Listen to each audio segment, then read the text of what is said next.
Баршаңызға қайырлы күн достар. Бүгін біз балабақшаға арнап осындай әдемі асықтан жасалатын дамытушы ойыншық жасап үйренетін боламыз. Ол үшін ең алдымен менің каналыма лайк басып, тіркеліп, қоңырауша белгісін басып қоюды ұмытпаңыздар.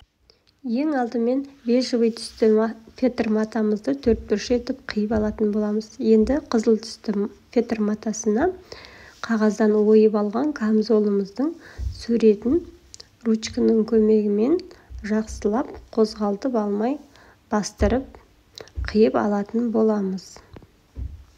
Міне, мен қиып алдым. Енді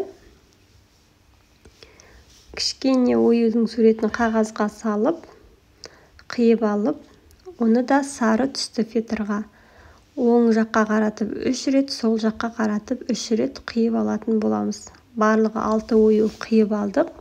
Енді көйлегіміздің екі жеңін, мойнын ақ фетрдан қиып алатын боламыз.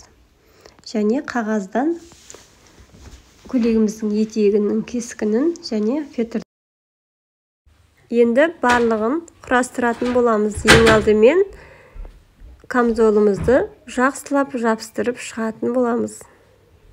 Осылай жабыстырып аламыз. Енді екі жеңімізді жабыстырып алатын боламыз. Енді мойнын жабыстырып аламыз.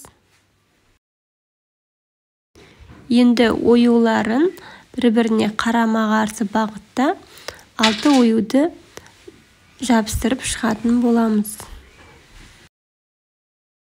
Енді етегін қағаздан қиып алып, етегіміздің жиегін ручканың көмегімен бастырып ізін түсіретін боламыз. Осылай ізін түсіріп алдық. Енді бұл жерді біз фетрді ұзынша жіңішке етіп осылай қиып дайындап алып, ыстық клейдің көмегімен осылай бірінші ыстық клейді жағып сызықтың үстіне, содан соң жіңішке болған фетрді осылай ограждение жүргізіп шығатын боламыз. Сол кезде біздің етегіміздің жиегінің барлығы қоршау болып тұрған кезде балалар асықты осы етектің ішіне салатын болады. Міне, осылай жиегін барлығын қоршап алдық. Енді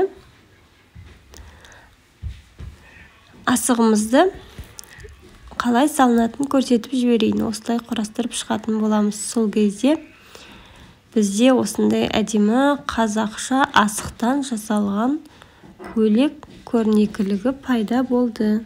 Назарларыңызға көп рахмет. Видеомды достарыңызға таратып қойыңыздар.